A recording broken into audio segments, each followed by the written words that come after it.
መቅደላዊት ክፍል 11 ልብ አንጠልጣይ ታሪክ። ደራሲ አምባዬ ጌታነህ፣ ተራኪ ሶፊያ ዩሱፍ። ይህንና መሰል የፍቅር ታሪኮችን ለማግኘት ቻናላችንን ሰብስክራይብ ያድርጉ። መልካም ቆይታ። ይህንን እንድትረጅኝ እፈልጋለሁ እባክሽን አለኝ። እኔም እሱን መርዳት ስለምፈልግሽ አልኩት። ግን ለማንም እንዳትናገሪ ብሎኛል አለች። እርግጠኛ ነበርኩ። ታዲያ አሁን አልተገለጠልሽም ሜሊ? ጉንጯን ነካ ነካ አደረገቻት። ይህ ለሱ ትልቅ ጉዳዩ ነው አለች ሜሮን። በዚህን ጊዜ ሚራክል ገባች። እናንተ ሰማችሁ አለች። ምኑን? ሜላትና ሜሮን አንድ ላይ ጠየቁ። መቅደላዊት ተፈርሞባት ራሷን ስታ ሆስፒታል ነው የዋለችው። ደግሞ ሆስፒታል ይወሰዳት ማን ቢሆን ጥሩ ነው? ፈላስፋው ብላ ሳቀች። አትይኝም ባሩክ አለች ሜሮን። አሁን ጓደኛዬ፣ ያ ፈላስፋ ምን አስበው እንደሆነ ባላውቅም ለጊዜው መልካም ስራ ሰርቷል አለች ሚራክል። ምን አድርጋ ነው የተፈረመባት አለች ሜላት።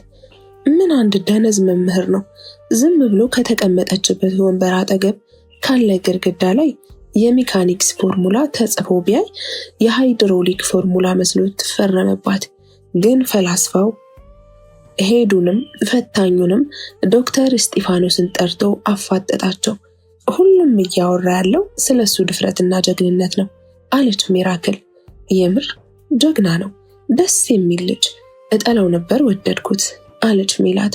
አዎ ሜሊ፣ እኔም ባሩክ እንደዚህ ያደርጋል ብዬ አንድም ቀን አስቤ አላውቅም። የ1 ዓመት ህይወቷን የታደገላት አለች ሜሮን። በጣም እንጂ አስባችሁታል? 1 ዓመት ላግ አድርጋ ህይወቷ ሲመሰቃቀል ፈጣሪ ይህን ልጅ ባይጥልላት አለች ሚራክል። ግን መቅደላዊትን ያውቃታል ወይስ ይወዳታል? እንደ ግቢው ወንድ አለች ሜላት። ማ ዲዮጋን እንኳን እሷን ራሱንም የሚወድ አይመስለኝም። ሲጀመር ለየት ያለ ነገር መናገር፣ ለየት ያለ ነገር መብላት፣ የተለየ ነገር ማድረግ ስለሚያስደስተው ነው። እና ራሱን የሚያገኘው በተለየ ነገር ነው በሱ አስተሳሰብ አለች ሜሮን። አንድ ጊዜ የሆነ 2ኛ ዓመት ተማሪ ልጅ ነው፣ የኬሚካል ኢንጂነሪንግ ተማሪ ነው። እና የሆነች አርክቴክቸር እና አርባን ፕላኒንግ ኢንጂነሪንግ ተማሪ አፍቅሮ ምክር ለመጠየቅ ወደ ባሩክ ሄደና ማከረው። ዲዮጋንም ጸጉሩን እያሻሸ ባክህ ባሩክ፣ እሷን የኔ የማደርግበት መላ ንገረኝ አለው ልጁ። ባሩክም ትንሽ እንደማሰብ አደረገና የእውነት ታፈቅራታለህ አለው። አዎ በጣም ነው የምወዳት አለ ልጁ። ለመሆኑ ልጅቱ ማን እንደሆነችና ምን አይነት ባህሪ እንዳላት ታውቃለህ አለው። ልጁም ራሱን ነቀነቀና አይ ባህሪዋንማ አላውቅም፣ የማውቀው ስሟን ብቻ ነው አለ ልጁ። ዲዮጋን በልጁ መልስ ፈገግ አለና ታዲያ ስሟንና መልኳን ነው አይወደድከው አለው። አዎ ለአሁን እየቆየሁ ደግሞ ባህሪዋን ሳቅ ይበልጥ እወዳታለሁ አለ ልጁ። ባሩክም ከት ብሎ ሳቀና ስታሳዝን፣ በቃ ስታያት ወደድካት አይደለ? በነገርህ ላይ ልጅቱ ከፍቶን ካነች ወይም እምቢ ለምኔ ናት። እዚህ ግቢ ከሷ ጋር ያላደረ ተማሪ ካንተና ከእኔ ውጪ ማንም የለም። ምክንያቱም እኔም የዜግነት ስለደረሰኝ አለሁ። ልጁ ደንግጦ በዛው ሄደ። ሌላ ጊዜ መንገድ ላይ ያገኘውና ልጁን ምን ነው ጠፋህ? ልጁትን ተውካት እንዴ ቢለው፣ ልጁም ኮስተር ብሎ ኧረ ወደዛ ሂድ፣ እንደሷ አይነት ቆሻሻ ልጅ አልወድም ሲለው፣ ባሩክም ፈገግ እያለ አየህ አንተ ያየኸው መልኳን ነው። ስለ ልጅቷ ያልኩህ በሙሉ የፈጠራ ታሪኬ ነው። አንተ ምን ያህል እንደምትወዳት ለማረጋገጥ ነበር።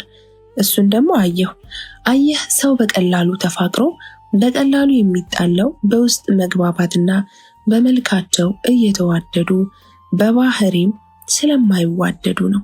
አየህ ሰውን ስትወድ ከወደድከው ሰው ምረጥ። የልብህን ከነጉድለቱ ነው መሆን ያለበት። ካልሆነማ ጥሩ መውደድ ቀላል ነው። በል የመጀመሪያ ፈተናህን ወድቀሃል። ካንተ በፊት የወደድካት ልጅ መታ ዲዮጋን ይህን ልጅ በፈለግከው መንገድ ፈትንልኝና በአንተ ፈተና እንደሚወደኝ ካወቅ የምር ልጁን እሽለዋለሁ አለኝ እና እኔም በቃሌ መሰረት እንደማትወዳት አረጋግጬ ነገርኳት ብሎት ትቶት አልሄደም መሰለሽ አለች ሜሮን። ታሪኩን በጥሞና ሲያዳምጡ የነበሩት ሜላትና ሚራክል በዲዮጋን ብስለት ተገረሙ። እኔ ልጁ ከአቅሜ በላይ ሆኖብኛል አለችና ሜላት ብድግ አለች። ለምን ናሆምን አይፈትንልሽም አለች ሚራክል። ምን ብላ ዞረች። ሚራክልም ናሆምንም እንደዛ ሁለተኛ ዓመት ልጅ ይፈትንልሽ፣ አንቺ ምን አሰቃየሽ? ከዛ ወይ ይበልጥ ታፈቅሪዋለሽ ወይም ይቆርጥልሻል አለች። ሜሮን በሚራክል ድፍረት እጇን አፏ ላይ አድርጋ ዝም አለች። እንደዚህ አይነት ቀልድ አልወድም፣ እሺ ብንከባበር ጥሩ ነው አይመስልሽም? አፍሽ ላይ የመጣልሽን ዝም ብለሽ አትናገሪ። መጀመሪያ ከመናገርሽ በፊት ማሰብ ልመጂ። ማሰብ ካልቻልሽ ደግሞ ዝም በይ። እኔና ናሆም ለምንድን ነው የምንፈታተነው? ለምንስ ነው እኔ የምፈትነው?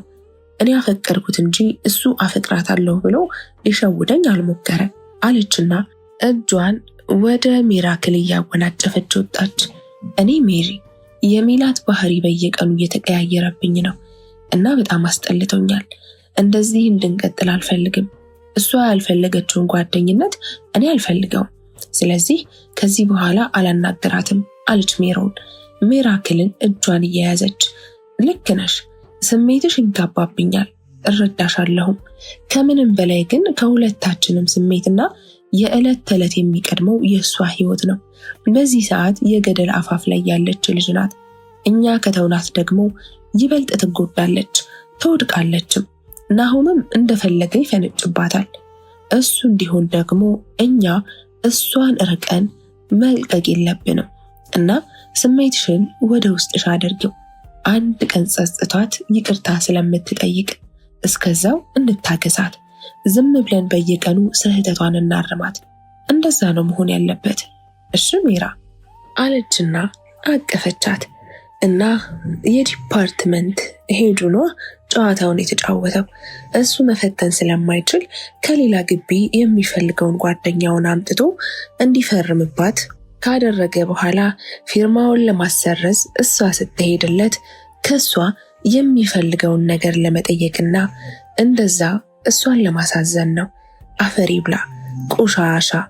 ምን አለ ይሄን እናቱ ከምትወልደው መክና ብትቀር ኖሮ። እንግዲህ ልጅ አትነግረኝም ነበር የፈተናው ዕለት አለ ናሆም ንዴቱን ለመቆጣጠር እየሞከረ። በዛ ሰዓት እኔ ራሴ በጣም ደንግጬ ስለነበረ ምንም አላስታውስም አለ ናታኒም። ቢሆንም እኔ መፍትሄ አላጣም። ልጅቱ የራሷ ችግር አሉባት፣ ችግሮች ተደራርበውባታል። እንዴት ነው ይሄንን ነገር የምትቋቋመው? አሁን ታዲያ ምን ተወሰነ አለ ናሆም። አላወኩም፣ ግን ዶክተር በድጋሚ እንደምትፈተን ነው የነገሩ አለ። ጉድ እኮ ነው።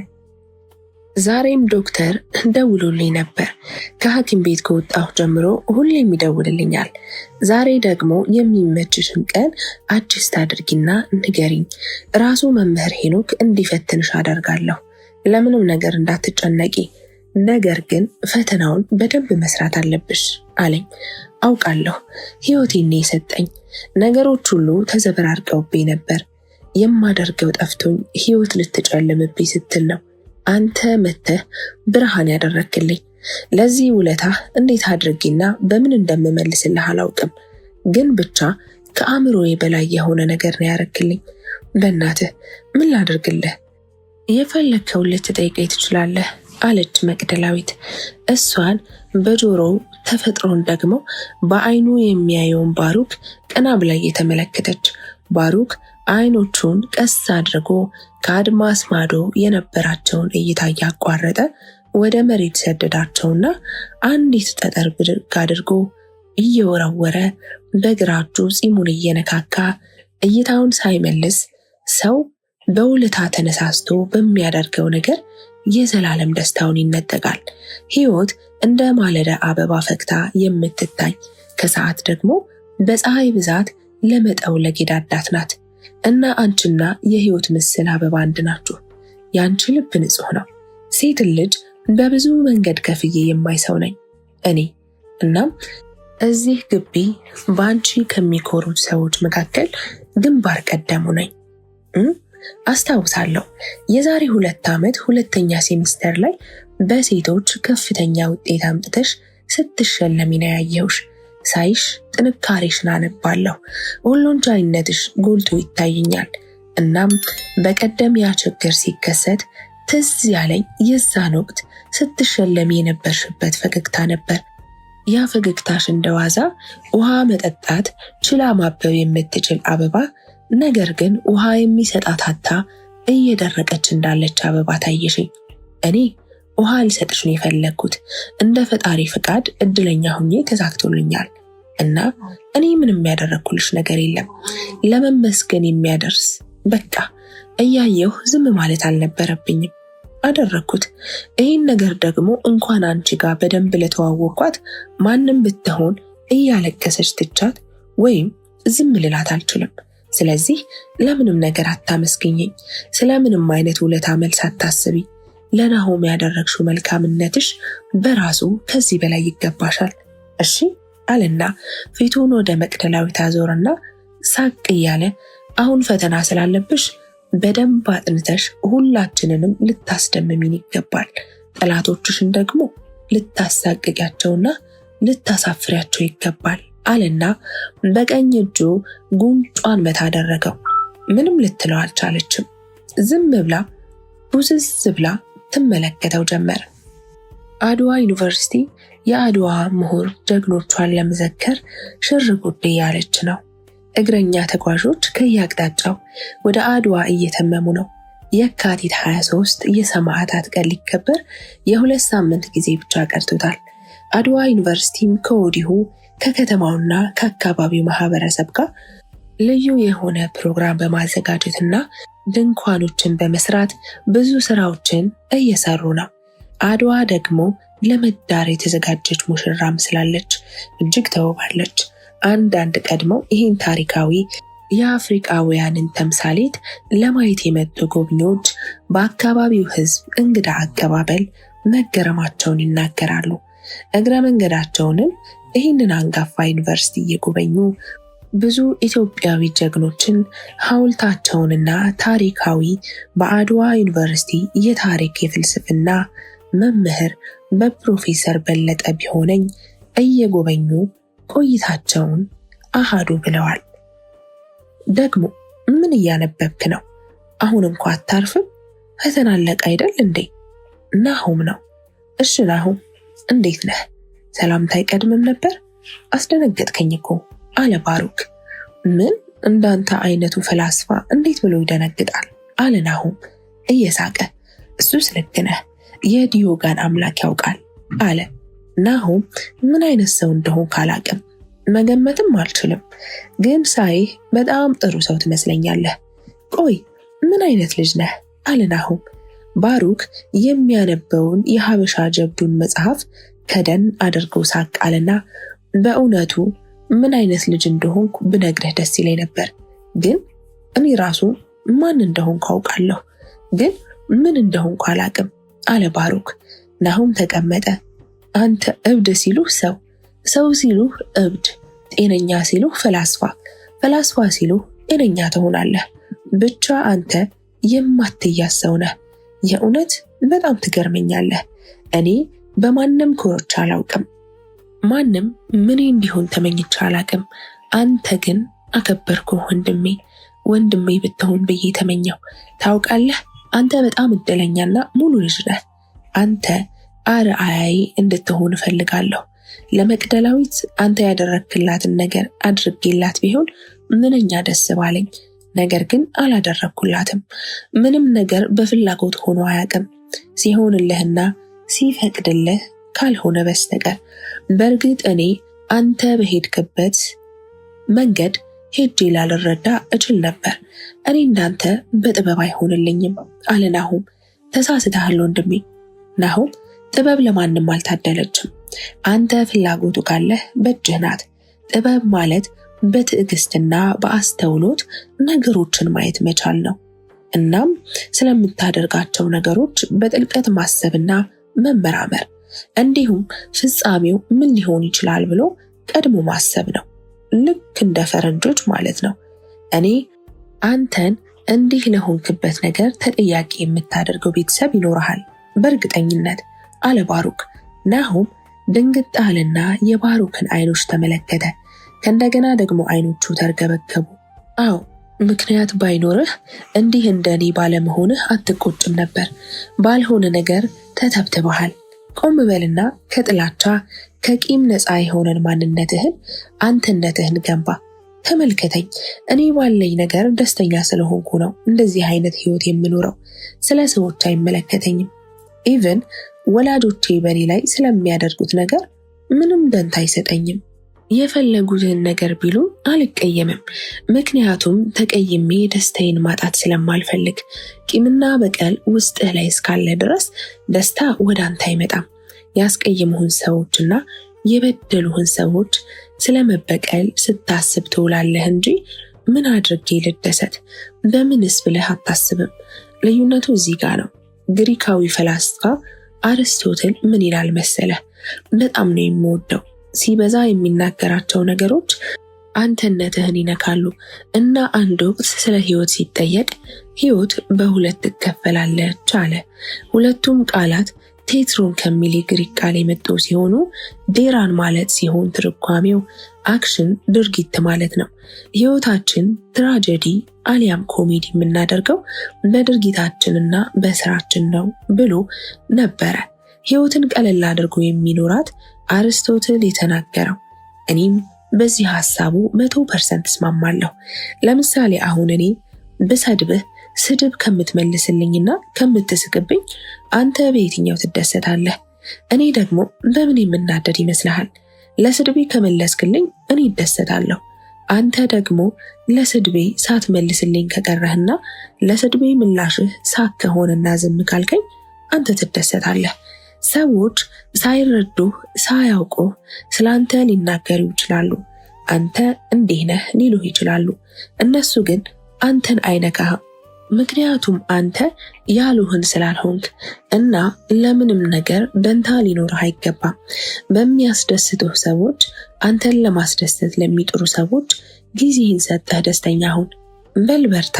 የካቲት የኢትዮጵያውያን የድል የአፍሪካውያን ደግሞ የነጻነት ወር ነች።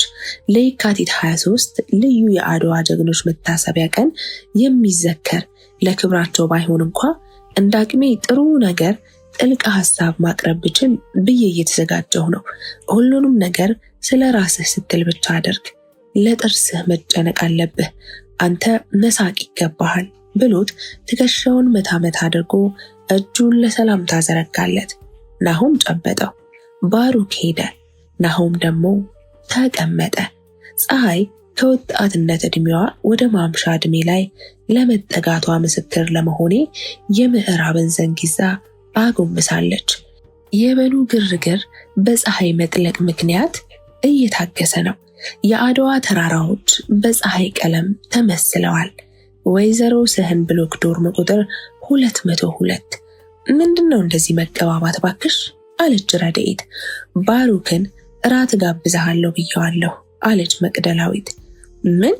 ይህን ፈላስፋ ዛሬ ውጪ ጋብዘሽ ሰው ልታደርጊው ነው ወይስ ሌላ ነገር አስበሻል? አለች ረድኤት። ተይረዱ፣ እሱ እንደዚህ አይነት ልጅ አይደለም። ደግሞ በስንት መከራ መሰልሽ እሺ ያለኝ አለች። ጭራሽም እምቢ ብሎ ነበር።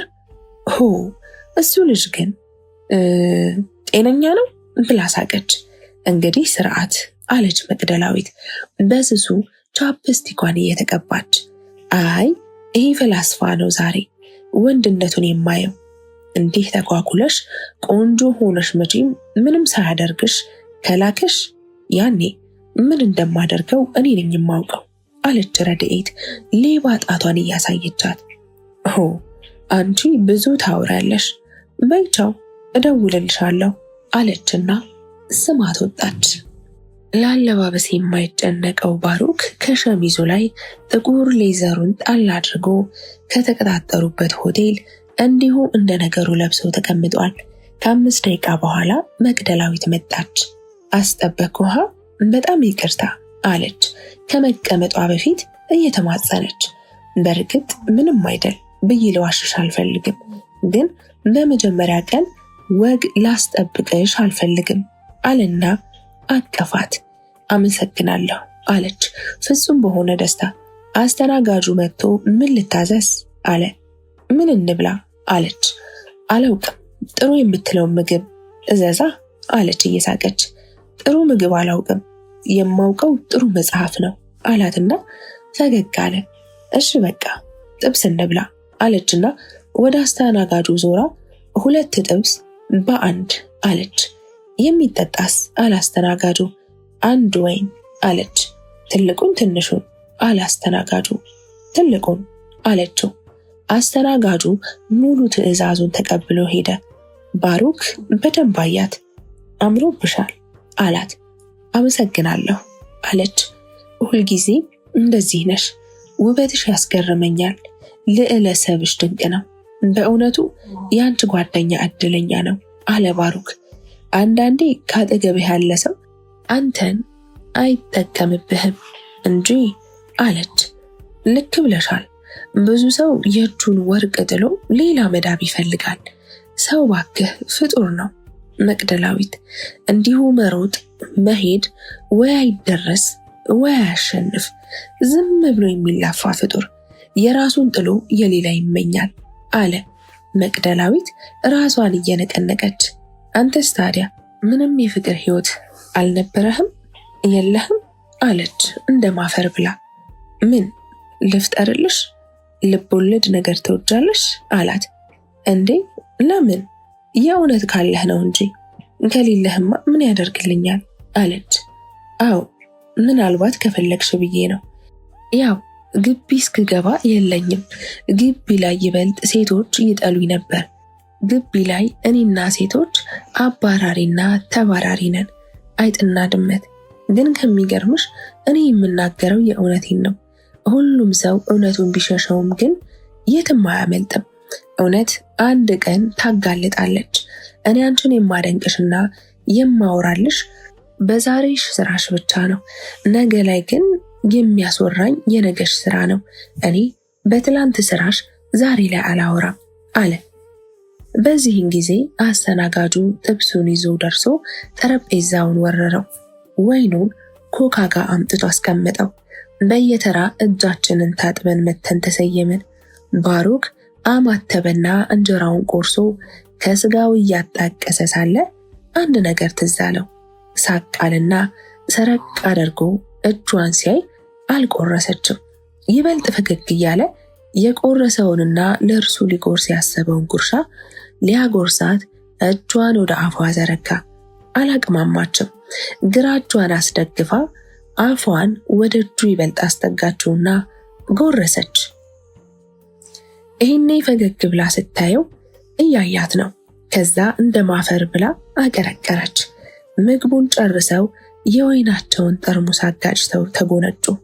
ለምሽቱ የሚሆን ለስለስ ያሉ ዜማዎችን ከፍቶ ዲጄው ተስተናጋጆችን በትዝታ አስምጧል። ጂጂ ደስ በሚል ቅላጼዋ ታንጎራጉራለች። ጂጂን ሲበዛ ይወዳታል። ባሩክ በጂጂ ሙዚቃ ተመሰጠ። መመሰጡን ስትመለከት ችግር አለ እንዴ? በሐሳብ ሄድክ እኮ አለች መቅደላዊት። ምን ላደርግ፣ በጂጂ አለመመሰጥ እንዴት ይቻላል አለ ባሩክ። ይሄን ያህል ትወዳታለህ ማለት ነው? እኔ እኮ በጣም ነው የምወዳት። እሷንና አስቴርን ሲበዛ ወዳቸዋለሁ አለች። ጂጂን ግለጻት ብትባል አለች መቅደላዊት። እኔ እንጃ፣ ያው ግን የተፈጥሮ ጊሻ እንደመሆኗ የተፈጥሮ መድኃኒት እላታለሁ። ከዚህ በላይ አቅም የለኝም። ጂጂ ከአሁኑ በኢትዮጵያ ሰማይ ስር በሁሉም ክልሎች ስለ አድዋ የዘፈነችው ሙዚቃ ለ1 ወር ይደመጣል። ስሟም በሁሉም ኢትዮጵያውያን ልብ ታትሟል። ምክንያቱም አድዋ የሁሉም የኢትዮጵያውያን ቋንቋና ማንነት ስለሆነ ብቻ። ታያት፣ እሷን የምትገርም ሴት ነች አለ።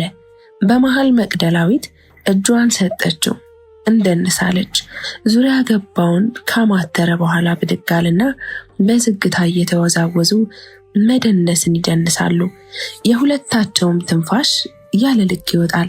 ትንፋሿ እየገረፈው፣ ሰውነቷ እየሞቀው ከሰውነቷ ጋር እየተግባባ ሲመጣ ልቡ መምታት ሲጀምር ሰውነቱና ቀልብያው ለየቅል ሲሆኑና መቅደላዊት ይበልጥ እየቀረበችው ስትሄድ ሁኔታዋና ዳንሷ ሙሉ ለሙሉ ተቀየረበት። ነገሩ ሁሉ አላምራለው። ክፍል 12 ይቀጥላል።